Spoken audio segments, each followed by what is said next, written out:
अगर तुम्हारा प्रतिबिंब तुमसे पहले मुस्कुरा दे तो क्या तुम दोबारा उस आईने में देख पाओगे? ये कहानी आपको एक ऐसा अनुभव देने वाली है जो आपके रोंगटे खड़े कर देगा। तो चलिए कहानी की शुरुआत करते हैं। रोहन हमेशा मानता था कि सफलता की सीढ़ियां खून, पसीने और आंसुओं से नहीं, बल्कि एक तेज तर्रार शॉर्टकट से चढ़ी जाती है। उसकी महत्वाकांक्षा आकाश जितनी ऊंची थी, लेकिन उसके बैंक खाते में शून्य थे और उसके अपार्टमेंट की दीवारें सादी थी। उस दोपहर वो अपने एक अमीर दोस्त के कहने पर शहर के सबसे पुराने और धूल भरे इलाके में स्थित कबीर के कला संग्रह नामक एंटीक दुकान में गया। दुकान के मालिक कबीर एक पतले दुबले सफेद बालों वाले बुजुर्ग थे, जिनकी आंखें ऐसी थी मानो उन्होंने सदियों की चीजों को निहारा हो। रोहन वहां एक साधारण सजावट का सामान ढूंढने गया था, लेकिन उसकी नजर उस कोने में पड़ी जहां रोशनी ठीक से नहीं पहुंचती थी। वहां एक भारी नक्काशीदार लकड़ी के फ्रेम में जड़ा हुआ आईना रखा था।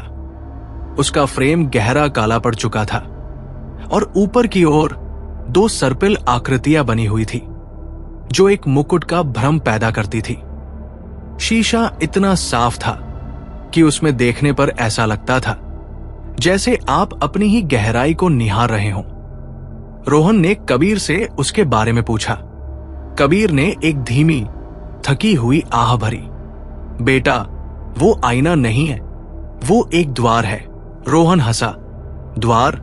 किसका? खुद की इच्छाओं का। उसका नाम है दारुण दर्शन। मैंने उसे बरसों से बंद करके रखा था। मैं तुम्हें सलाह दूंगा, उसे मत छूना।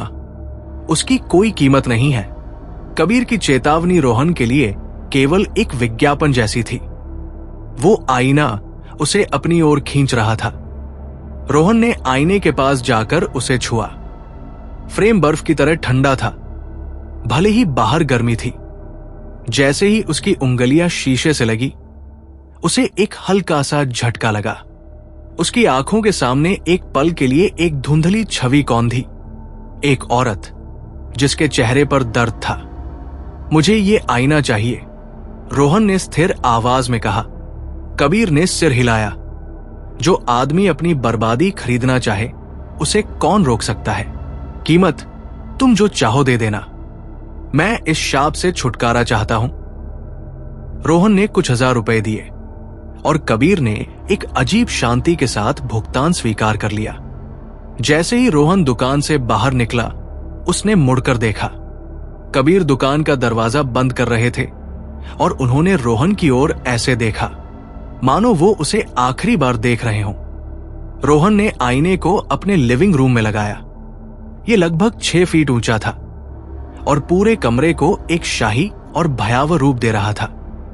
जब शाम हुई और कमरे में सिर्फ एक मंद बल्ब की पीली रोशनी थी, तो आईने का शीशा एक गहरी काली झील जैसा लग रहा था। रोहन उस रात सो नहीं पाया।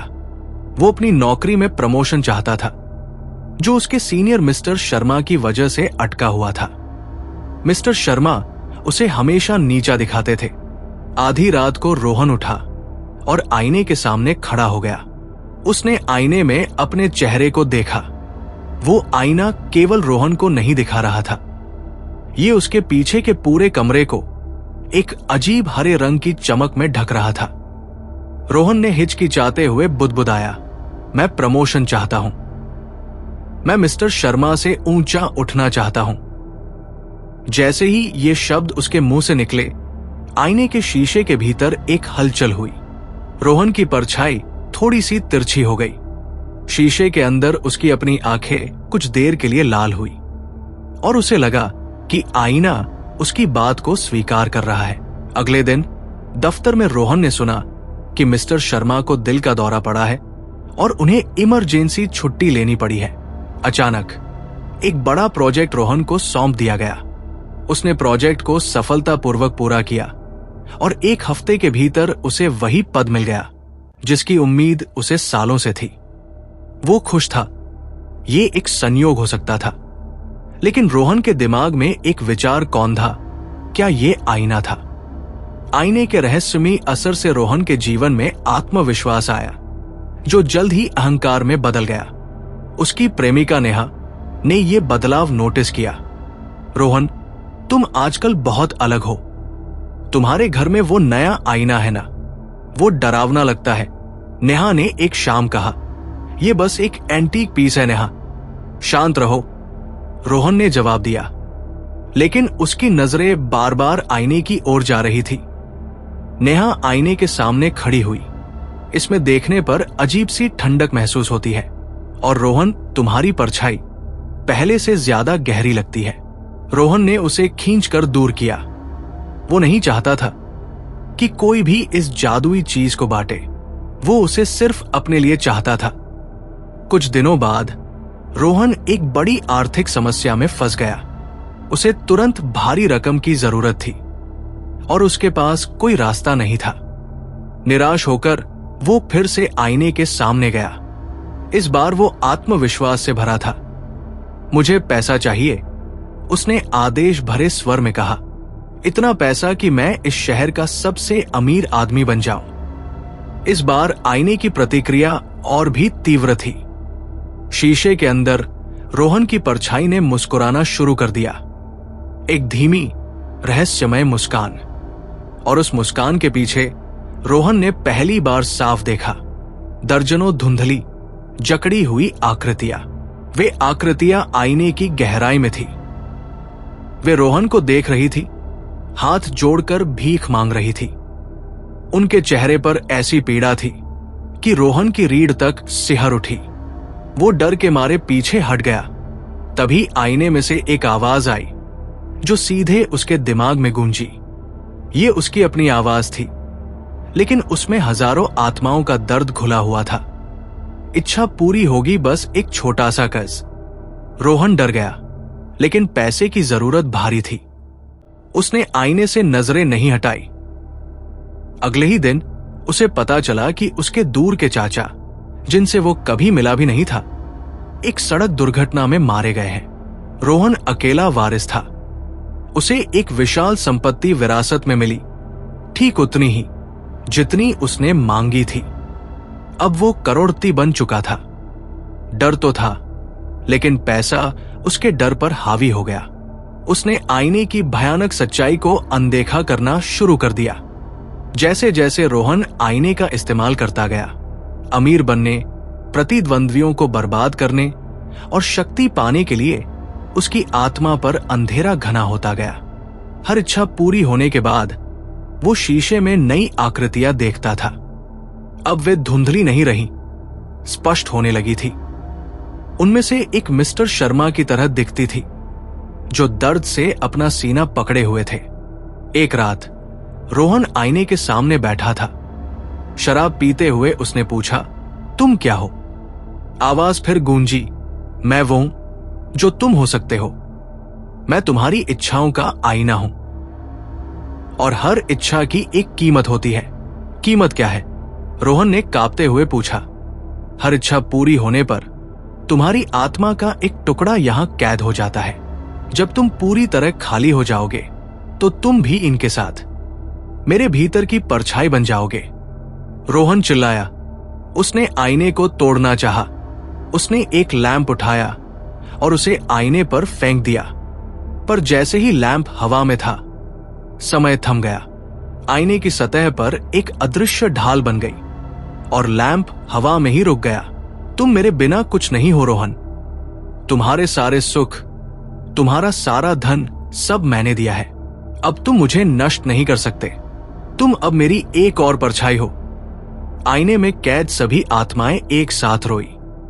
उनकी चीखें रोहन के कानों में नहीं, बल्कि उसकी आत्मा में गूंज रही थी। उसने लैंप नीचे गिरा दिया।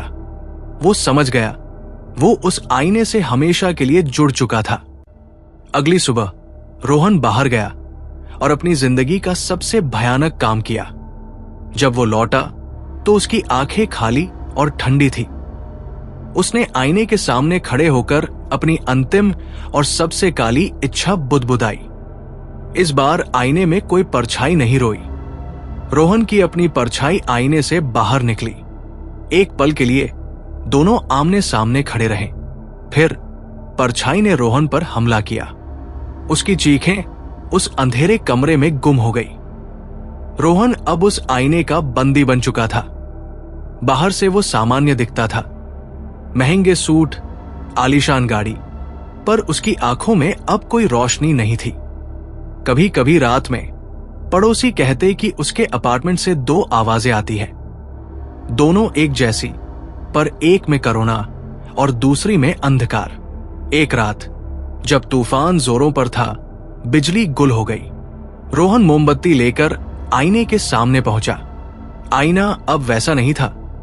उसकी सतह धुंध से नहीं, बल्कि खूंसी लकीरों से भरी हुई थी। अचानक शीशे के भीतर कबीर की परछाई दिखाई दी। तुमने वही गलती की जो हर लालची करता है, कबीर की आवाज गूंजी। आईना आत्माओं का शिकारी है। वो तुम्हारी हर इच्छा को खाना चाहता है। अब तुम्हारे पास एक आखिरी रास्ता है, अपनी इच्छा त्याग दो। रोहन कांप गया। मैं कैसे करूं? अपने सबसे प्रिय चीज का बलिदान करो, तभी ये तुम्हें छोड़ सकता है।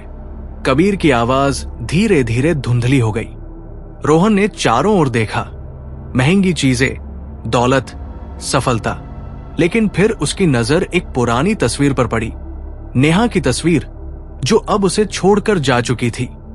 उसने तस्वीर उठाई और रोते हुए कहा, अगर यही कीमत है तो मैं सब छोड़ देता हूं। आईने की सतह अचानक कांपने लगी। शीशे के भीतर की आत्माएं चीखने लगी। फिर आईने से एक तेज रोशनी फूटी, जिसने पूरा कमरा भर दिया। जब रोशनी थमी तो आईना पूरी तरह शांत था। रोहन कहीं नहीं था, सिर्फ फर्श पर नेहा की तस्वीर पड़ी थी, जली हुई किनारों के साथ। अगले दिन पुलिस ने दरवाजा तोड़ा। अंदर लिविंग रूम में बस एक आईना खड़ा था, बिल्कुल नया, साफ, और उसमें एक मुस्कुराता हुआ चेहरा था। वो चेहरा रोहन का था। अगर आप अब तक यही हैं, तो इस वीडियो को लाइक कर दीजिए और चैनल को सब्सक्राइब करना बिल्कुल मत भूलिए, क्योंकि यही मेरे लिए मोटिवेशन का काम करता है, आगे और डरावनी कहानियां लाने के लिए। उम्मीद है आपको वीडियो पसंद आया होगा।